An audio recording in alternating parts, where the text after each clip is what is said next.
lagu dhigaa nanida waa laga cabbaa nakhroob waa lagu hirtaa nabdoon waa lagu hodmayo nasdiin waa lagu socdaa luunkii kale waxaan lahaa nuxnuuxsada aadanuhu nag ebernaafiyo nusqaan naruuraan kuwa fillayn amana naaliyo tanaad nooc kastoy noloshu tahay nooluhu waa naxash u joog nagaantiyo waar lehene dadow nuxur waana liyo naseexadan iga guddoon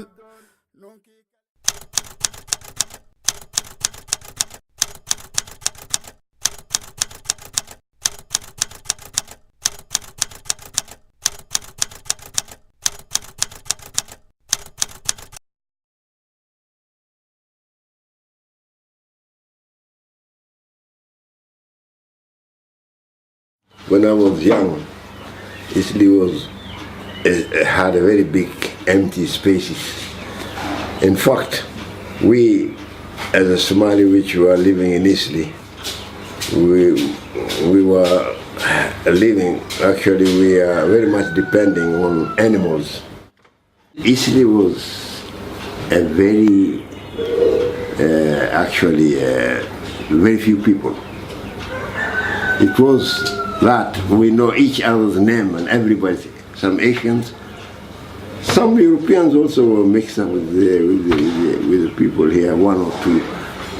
So everybody knows each other's name because there were very few.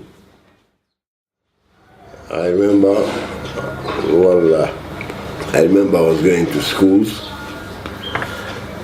It was only difficult thing was that particular time was discrimination. People was classified as this is European, this is Asian, this is African, this is others. As Kenyans, there is a history somewhere which went wrong. And when you start putting people in one class or the other, things will still go wrong. We don't have social classes in the Somali community.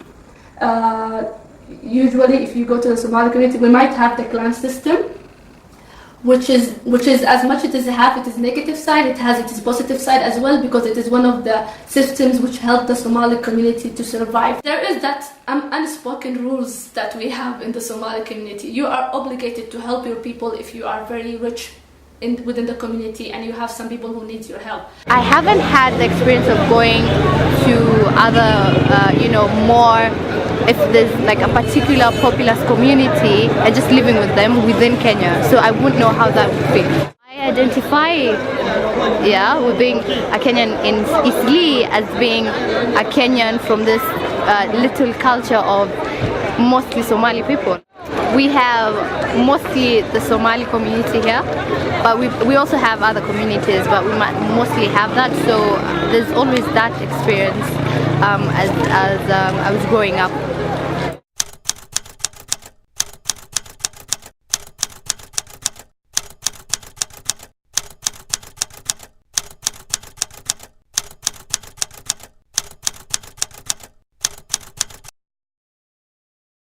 محمدو نيو عرب لغا قيرو نانيس الشهادتين نسدين لغو شيغيو نفتي قيرتو دهدا وحلا فرنعيو نعاودي جنة إيو نعفيق آخرة هشي دادو نوعا قرتو نحن التوحيد سدو عبادة النوع والبابا. The whole experience was like, I felt like a young flower coming up and just opening up to the world. So many things and the flames burning in me could be seen there. It's an important journey. If at all I made so many journeys, this was an important one. When I was told to draw, at first you asked us to draw your name, not to write your name. That was the fun, the most, actually the best moments.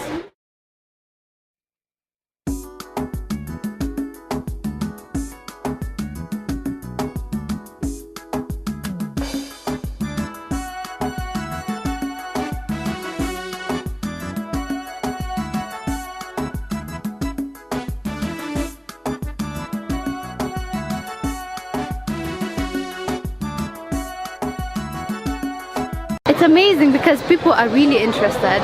We had this project running yesterday, and by yesterday we had interviewed over 60 people. So people are interested. People want to know what's going on. Also, there's a sense of, people want to know why we're doing this. It is taking a little bit from each and every person and putting it together, and hopefully from that it will come up with this kind of sort of ideal that what the basic man on the street thinks of Kenya, what we want Kenya to be. What is it that makes me Kenyan? That I am a Kenyan apart from my national ID and my tribe. Yeah. So that has sent me on a path to kind of, I think after this I'll go and try and figure that out.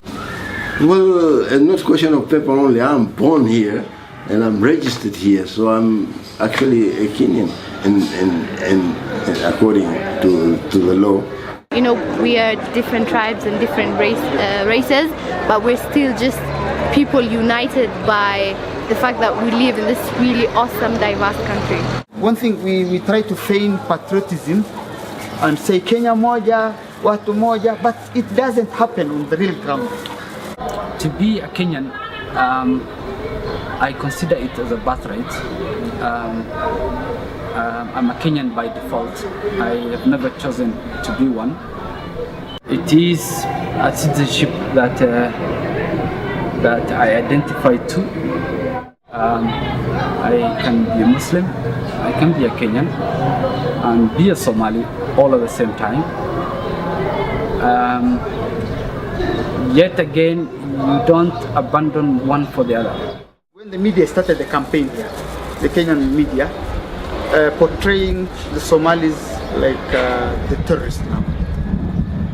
Kenyans, it did not take them, it did not take the media long time to convince the Kenyans that the Somali was the terrorist. This is a man you live along, you live near, is your neighbor for 10 years, but you never communicated. There's no communication completely. When you see him speaking in a very rude way. For him, it comes from the language, his language. First of all, when an incident occurs in Nairobi, for example, where are that of terrorists, or mostly terrorists, let's say terrorists. For example, somewhere is bombed. The first thing that comes to the mind is that sleep, Somali. You are fighting terrorism, but the government is terrifying you. What happened in Kenya is that what Al-Shabaab has planned, not the Somali Kenya was planned. I know things are happening here around us. Explosion, actually people are killed. The government has the responsibility to find out and to chase things, and this will come across everybody. If a person from Somalia does something here, or he maybe, and then you are a Somali, but you are a Kenyan, you are born Kenyan, Somali. So at times the police, they harass people, they don't differentiate the person who's a Kenyan or is not a Kenyan. So when Kenya intervened and committed boots there and took KDF into Somalia, I can say without any contradiction that there was a sense of jubilation and happiness across northern Kenya. I supported and I still support KDF's intervention in Somalia. But what I didn't support, and I will really consider it very irrational, is the ethnic profiling of the Somalis. These resentments and the grievances and does not stop me from being proud, feeling proud of being proud of Kenya. Even with the difficulty, even with the so many challenges, we still stand up and sing the national anthem, and we feel we are together. For example, when the flag is being, then there is the national anthem, I feel it is mine. I'm part of it. And history issues notwithstanding, find like I'm Kenyan. But socially, the integration is not there. all the 50 years, we invested in rapacity. We invested in, projects that were not really Kenyanizing us. We are not at the grassroots level where the clan or the tribe is helped to forge its identity, Kenyan identity that is. And at the government level, there is no uniting ideology that normally keeps us together. What is this identity that only appears when there is elections? Having politicians who are there to work for you, not for you to work for them. Having politicians who do not need bodyguards. I mean, why, if you're working for the people, why if you're supposed to be someone's example, why would you show people that you're insecure? Why can't you just be like any other person? When you go to the leadership side of it, there's not really that one leader that stands out that you can say, I am glad to be associated with this kind of person because he or she is Kenyan. There are very few of them, and that is really a worrying trend. Having people who don't judge you by your color or your race, they don't even care. People approach you from a humanistic, they look at your personality, and people just being positive and having a corruption-free country, because we can. We have so many amazing people here. We belong to one country called Kenya.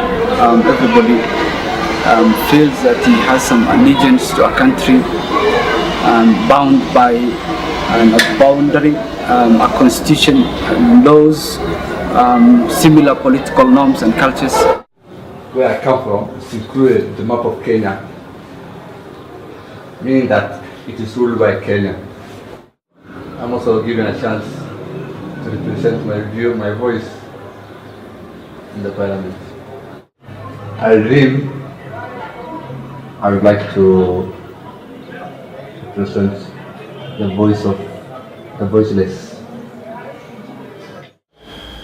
This problem of discrimination and saying that you are a specific ethnic group, so this other ethnic group has more right than you, is I believe that our ethnic group has to speak and work hard towards getting a resolution through the parliament to stop police harassment, example, where here Slim majority people complain about police.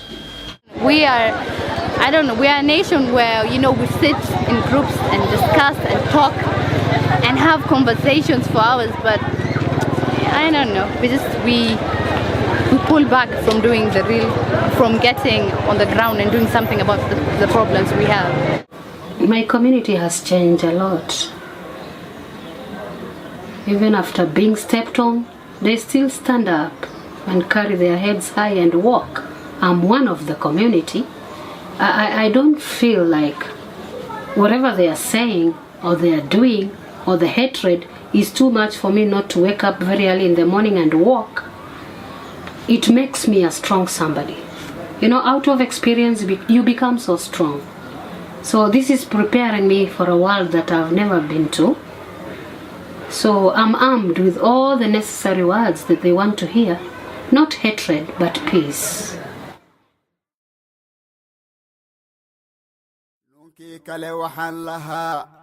nuxnuuxsada aadanuhu nag ebernafiyo nusqaan naruuraan kuwa fillayn amana naaliyo tanaad nooc kastoy noloshu tahay nooluhu waa naxash u joog nagaantiyo waar lehene dadow nuxur waana liyo naseexadan iga guddoon